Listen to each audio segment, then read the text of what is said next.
Silakan dulu Bapak Ibu Saudara sekalian. Shalom. Puji nama Tuhan.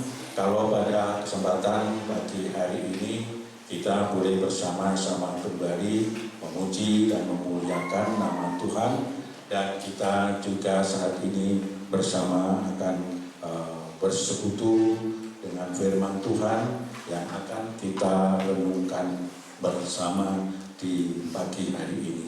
Renungan firman Tuhan pada pagi hari ini akan saya ambilkan dari Injil Yohanes.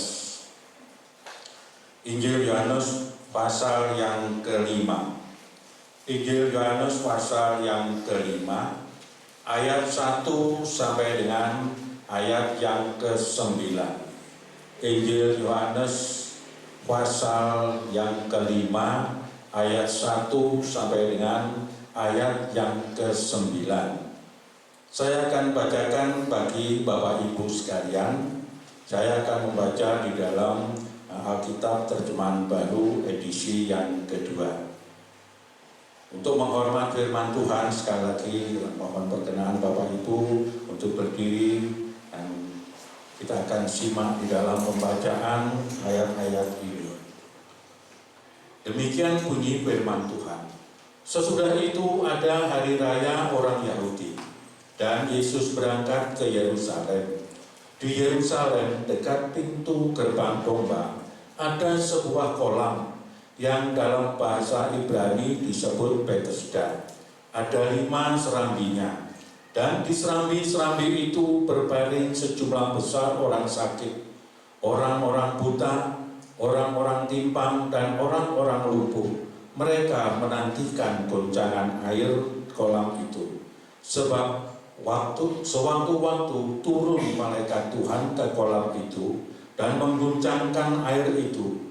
Siapa saja yang terdahulu masuk ke dalamnya sesudah guncangan air itu menjadi sembuh apapun penyakitnya.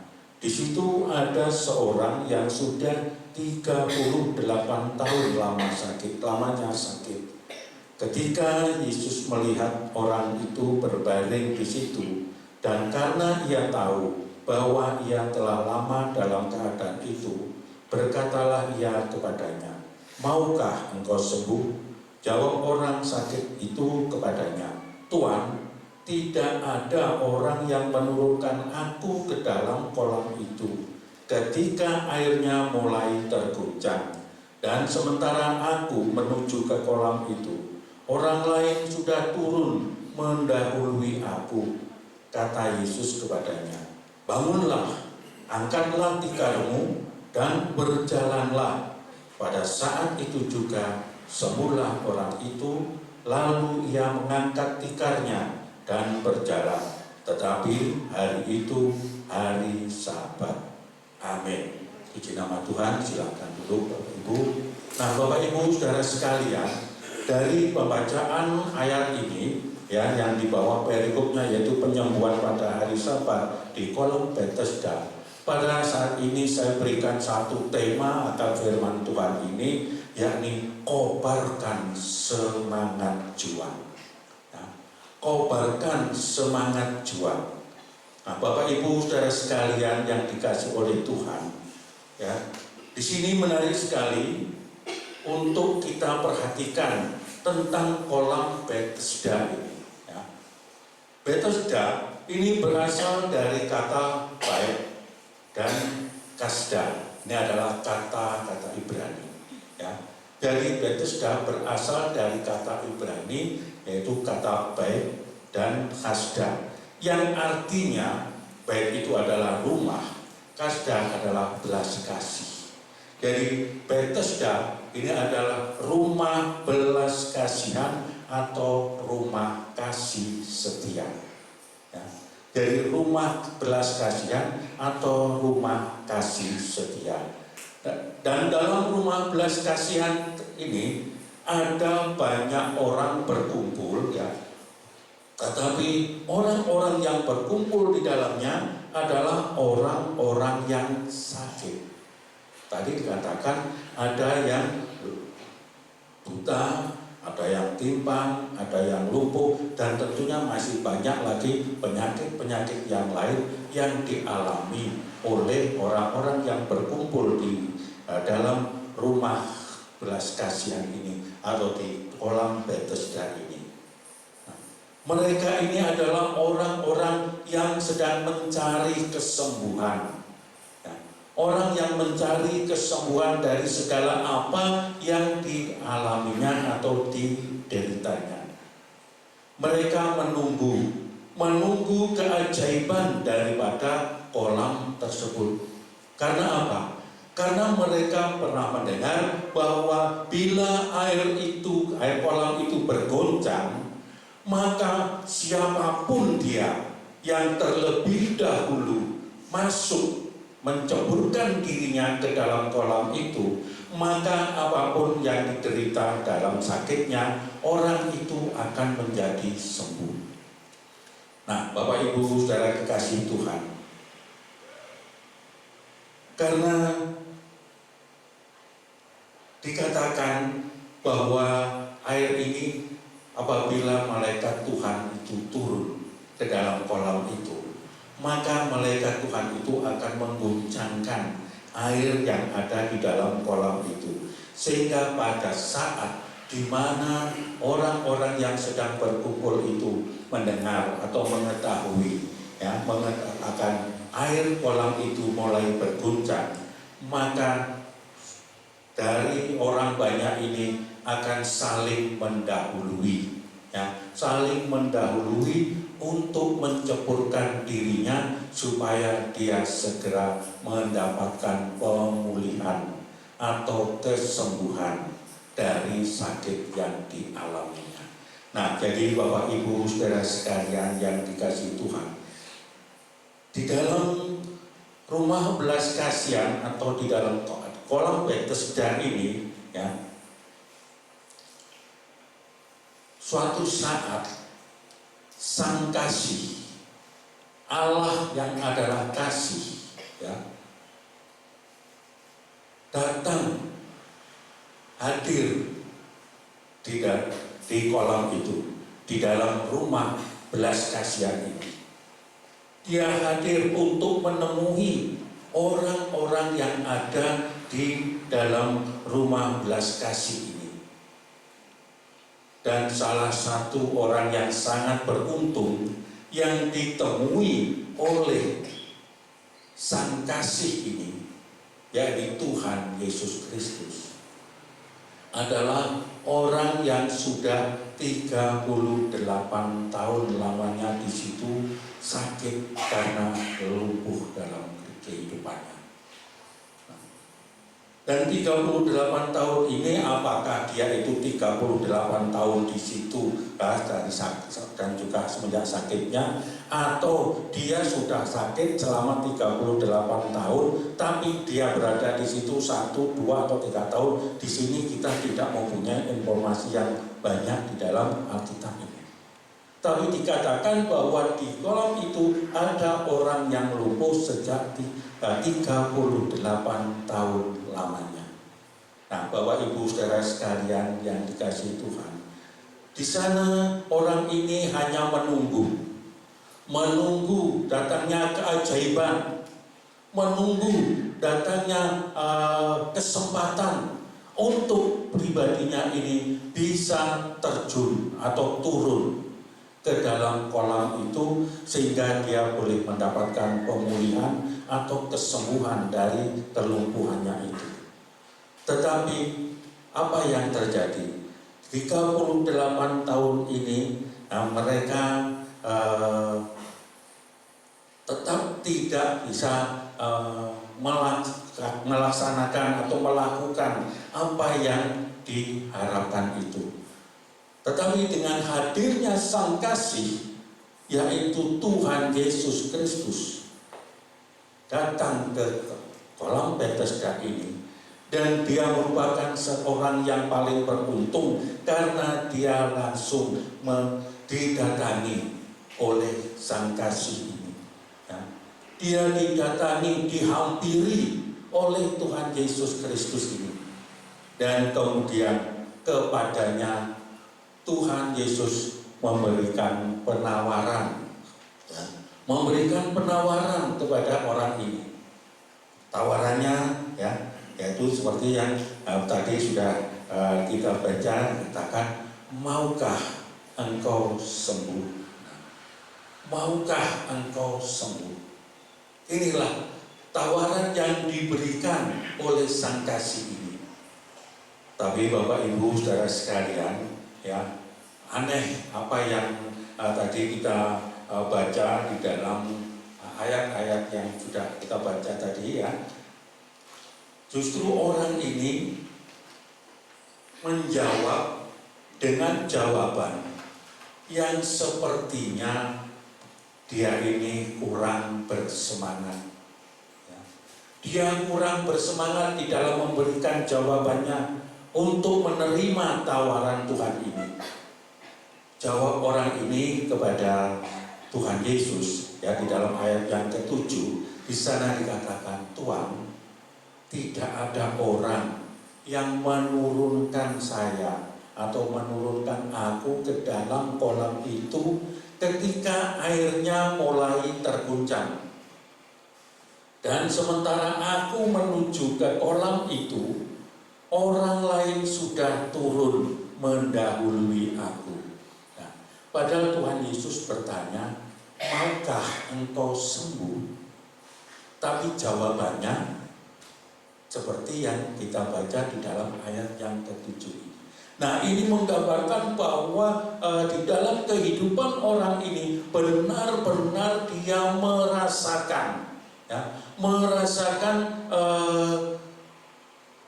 kelesuan di dalam kehidupannya, merasakan adanya kekurangan dalam semangat untuk dia berusaha bisa masuk terlebih dahulu. Nah, Bapak Ibu Saudara sekalian yang dikasihi Tuhan, kalau kita bayangkan, ya, akan suasana hati orang ini ketika menyampaikan perkataan-perkataan tersebut, kita tahu bahwa hidupnya sangat-sangat tidak memiliki harapan.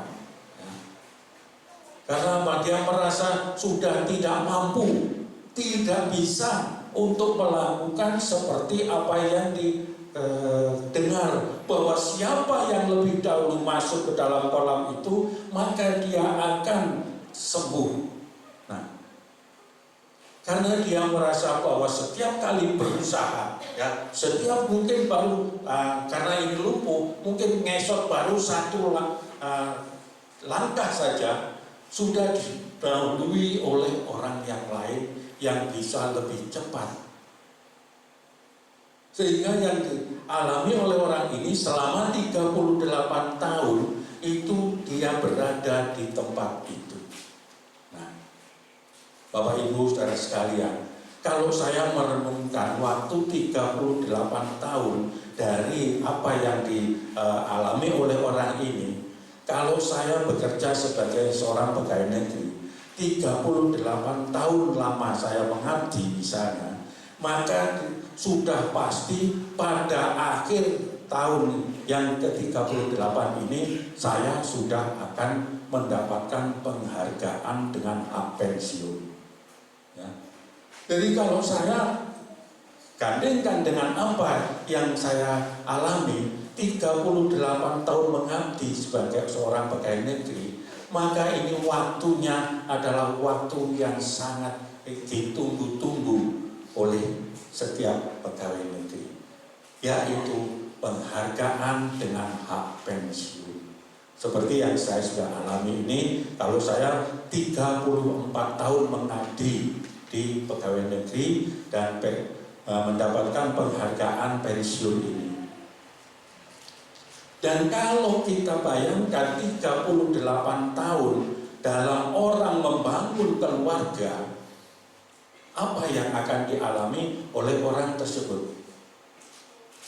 Maka 38 tahun ini, orang ini pasti sudah mempunyai cucu. Ya.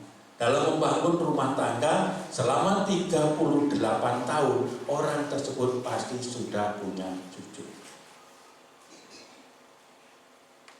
Nah, Bapak Ibu saudara sekalian yang dikasihi Tuhan, kalau di dalam apa yang terjadi di dalam kehidupan orang lumpuh ini, 38 tahun berada di dalam rumah belas kasihan atau rumah kasih setia ini, betapa lemah dan tawar hati daripada orang ini. Karena apa? Apa yang diharapkan, apa yang ditunggu tidak pernah bisa dia dapatkan. Karena pada saat dia berusaha ya untuk mendekat kepada kolam itu, sudah didahului oleh orang lain dan tidak ada yang mengetahui ya. Di Alkitab juga tidak diceritakan air kolam itu bergoncang, jadwalnya kapan tidak ada yang tahu. Apakah setiap hari, 1 hari sekali, atau 1 minggu 2 atau 3 kali, apakah sebulan 1 kali, atau setahun 1 kali.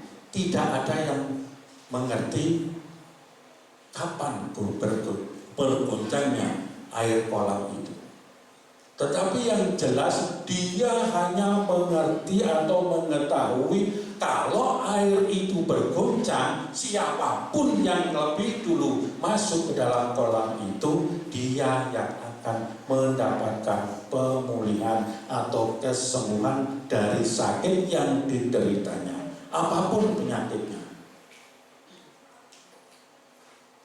Nah, Bapak Ibu Saudara yang dikasihi oleh Tuhan, kalau selama 38 tahun dia berada di situ, nah di sini kita bisa melihat bahwa dalam pribadi orang ini, orang yang lumpuh ini, sudah tidak ada lagi semangat juangnya, ya.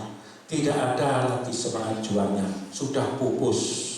Ya, semangat juangnya sudah pupus. Karena apa? Karena dia selalu kedahuluan daripada orang yang lain. Nah, jadi kalau mungkin kita mau mengartikan apa yang menjadi jawaban daripada orang tersebut yang tadi mengatakan ya seperti dalam ayat yang ke-7 tadi. Kalau kita mungkin ingin mengartikan yang mungkin bisa lebih kita pahami ya. Mungkin orang ini akan berkata kepada Tuhan Yesus yang menawarkan ya, kesembuhan itu, maukah engkau sembuh? Mungkin orang ini akan berkata, Tuhan, tidak perlu lagi berbicara tentang kesembuhan karena tidak ada orang yang peduli dengan aku. Tidak ada orang yang mau menolong aku, karena memang sampai pada saat itu tidak ada orang yang menolong dia untuk bisa masuk ke dalam kolam itu di saat air kolam itu tergoncang. Dan bisa juga mungkin kita mengartikan dari jawaban orang ini ya, dia akan mengatakan, Tuhan, aku lelah, ya. Aku lelah untuk berjuang demi kesembuhanku, karena kesempatanku selalu diambil terlebih dahulu oleh orang lain. Nah, kita bisa mengartikan perkataan atau jawaban daripada orang tersebut demikian. Dan mungkin juga kita juga bisa mengartikan jawaban orang tersebut itu akan mengatakan, Tuhan, aku tidak akan pernah sembuh. Aku tidak akan pernah sembuh untuk selamanya. Dan aku di sini hanya menunggu giliran. Nah, kalau sudah mengatakan tidak akan sembuh untuk selamanya, tetapi menunggu giliran, giliran apa yang dia tunggu? Giliran kalau enggak sembuh, ya giliran mati. Nah, mungkin bisa kita mengartikan perkataan daripada orang tersebut seperti demikian.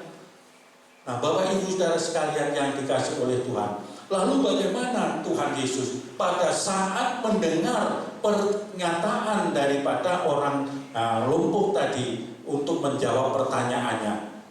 Mendengar apa yang disampaikannya, ini adalah merupakan jawaban orang yang sedang dalam putus asa.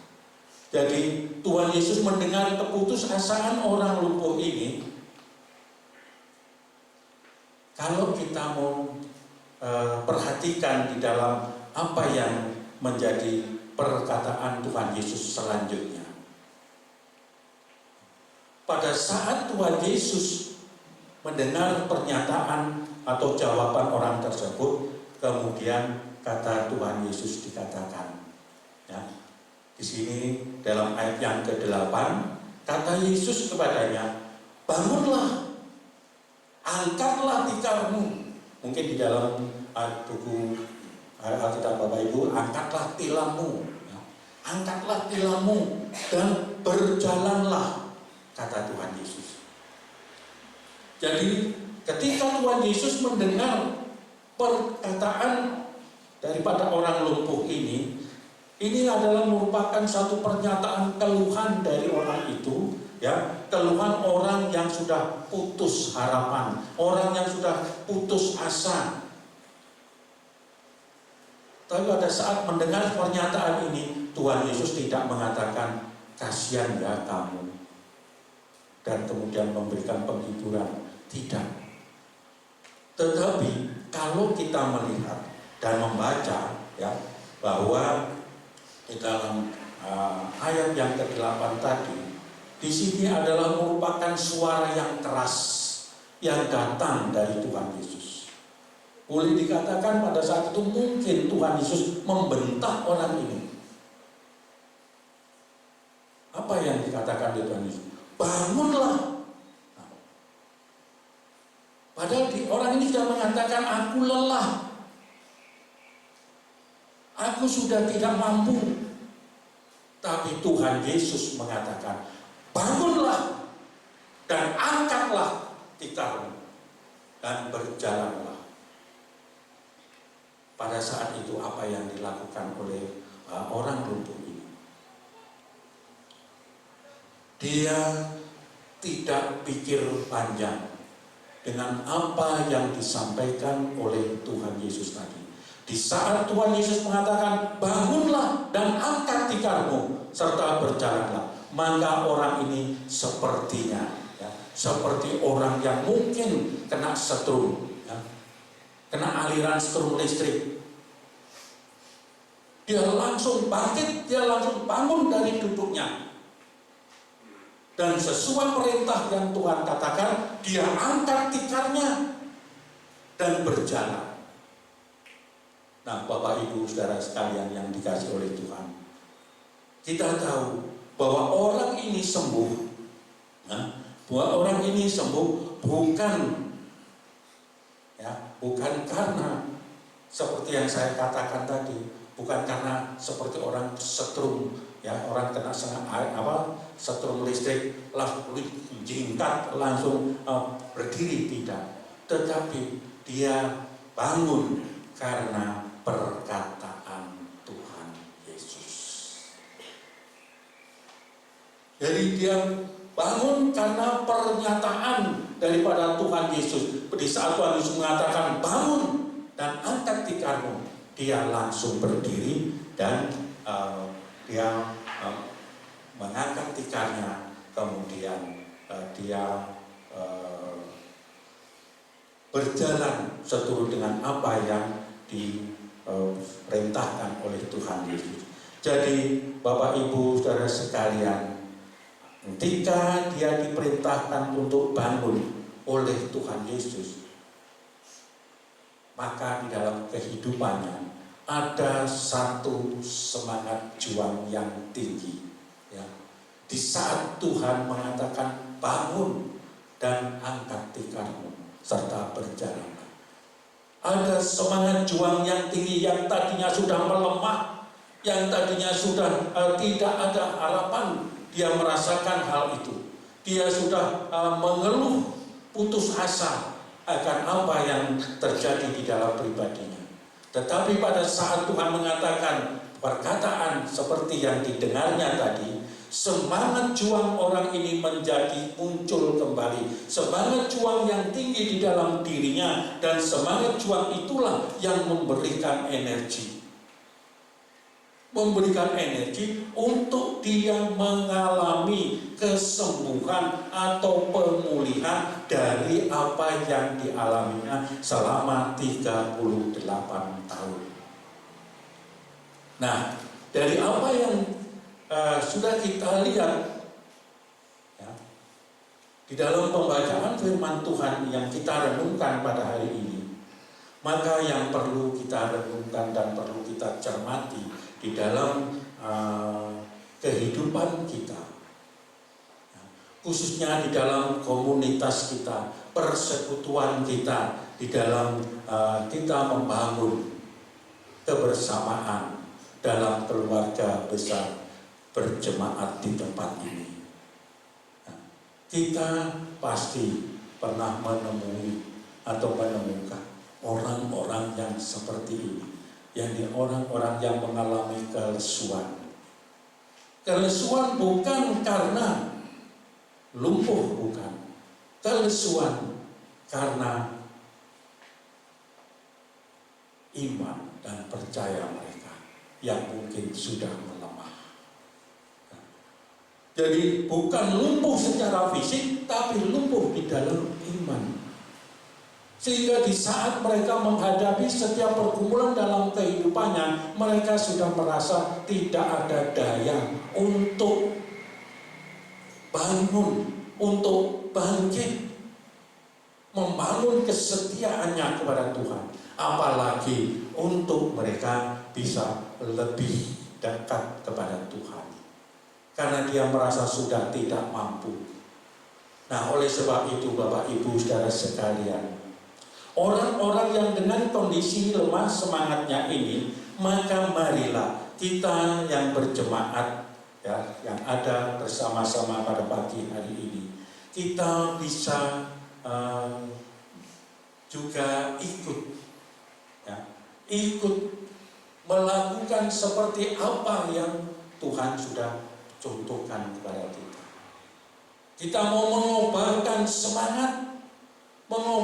semangat kepada saudara kita yang mengalami kelemahan di dalam imannya, yang mengalami kelemahan di dalam membangun kesetiaannya beribadah kepada Tuhan. Kita bangkitkan mereka. Jadi Bapak Ibu kekasih Tuhan, ketika kita berjemaat, kalau kita benar-benar melihat orang-orang ya, yang ada pada saat kita bersama berkumpul seperti hari ini. Sebelum kita mendengar dan membacakan firman Tuhan, tadi apa yang kita kerjakan? Kita bersama-sama memuji dengan pujian-pujian. Tadi kita boleh merasakan pujian-pujian yang rancak untuk kita bisa bergoyang, kita bisa bersorak, kita bisa mengangkat tangan memuji akan namanya. Tetapi Bapak Ibu, kalau kita mau teliti satu persatu di dalam kehidupan kita, ya, pasti ya, masih ada yang mengalami kelemahan. Sehingga pada saat teman-temannya memuji Tuhan dengan semangat sukacita, dia ya, nyanyinya, tepuknya seperti ini. Yang lainnya prak, prak, prak, prak. Tapi orang ini nyanyi, ada orang yang sampai kelihatan ototnya di sini kalau nyanyi, dia pokoknya ikuti aja. Hanya ngikut. Dan setelah itu dia duduk diam mendengar firman Tuhan. Dan pada akhirnya dia sampai pada akhir ibadah dia pulang begitu saja. Nah, Bapak Ibu Saudara kekasih Tuhan, Pada saat-saat seperti sekarang ini, kalau kita melihat di antara saudara kita yang mungkin sudah berkurang dalam semangatnya untuk beribadah kepada Tuhan, semangatnya untuk membangun persekutuan dengan Tuhan, semangatnya untuk memuji akan nama Tuhan, marilah Bapak Ibu, kita janganlah berdiam diri. Jangan kita berdiam diri, tetapi mari kita akan bersama-sama melakukan seperti apa yang Tuhan Yesus kerjakan, membangkitkan semangat daripada orang ini. Nah, oleh sebab itu tadi mengapa renungan firman Tuhan ini saya berikan satu tema, kobarkan semangat. Karena beberapa waktu saya pernah menyampaikan renungan firman Tuhan ini, tapi bukan dengan tema kobarkan semangat ini, dengan tema yang lain, dengan ayat yang sama. Tetapi pada pagi hari ini Tuhan mengajarkan melalui renungan firman Tuhan ini untuk membangkitkan semangat kita, anak-anak Tuhan yang ada di dalam komunitas kita atau persekutuan kita di tempat ini, supaya kita bersama-sama dapat memuliakan nama Tuhan, membangun ibadah kepada Dia dengan penuh sukacita dan di dalam limpahan kasih Tuhan. Jadi Bapak Ibu saudara sekalian, firman Tuhan hari ini mengajak kepada kita, mari kita fokuskan kepada apa yang dilakukan oleh Tuhan Yesus. Bukan kita berfokus kepada orang yang sakit tadi, tetapi kita fokus kepada apa yang telah dilakukan oleh Tuhan Yesus. Di sini Tuhan Yesus menularkan semangat juang kepada orang lumpuh ini. Sehingga semangat juang yang diberikan oleh Tuhan Yesus melalui perkataan bangunlah, orang ini mendapatkan energi untuk mengikuti apa yang dikatakan oleh Tuhan Yesus, sehingga dia bangun, bangkit dari duduknya, dari kelumpuhannya, dan dia angkat tikar, kemudian dia berjalan. Nah Bapak Ibu, Tuhan Yesus memberikan gairah dan memerintahkan orang yang sedang lemah dan lumpuh itu untuk bangkit dan berjalan. Nah inilah yang harus kita pikirkan dan menjadi tugas kita di dalam kita membangun persekutuan bersama dalam keluarga besar GPT Kristus Pelepas di Capan Sukun ini khususnya. Kita mau bangkitkan saudara kita seiman yang ada bersama-sama dengan kita. Jadi mungkin kita melihat di antara kita ada saudara kita yang dalam kelemahan tubuh,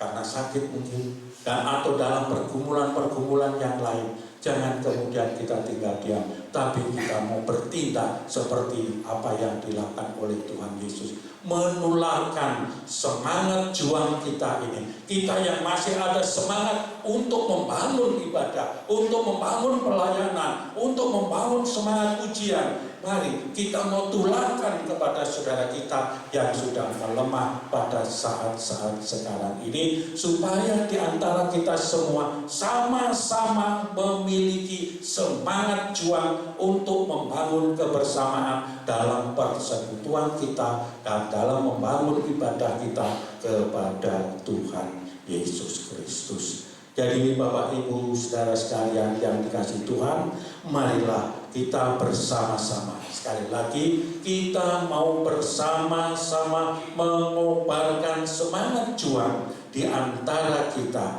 di antara sesama saudara dalam persekutuan ini, supaya kita semuanya ini bisa tetap terus percaya dan menaruh harap kepada Tuhan Yesus Kristus yang adalah Sang Sumber Kasih serta sumber segalanya bagi kita sekalian. Demikian Bapak Ibu renungan firman Tuhan yang bisa saya sampaikan. Biarlah kiranya Tuhan Yesus memberkati kita semua. Haleluya. Amin. Kita akan bersama-sama datang kepada Tuhan. Kita akan tunduk kepala, kita akan masuk di dalam doa.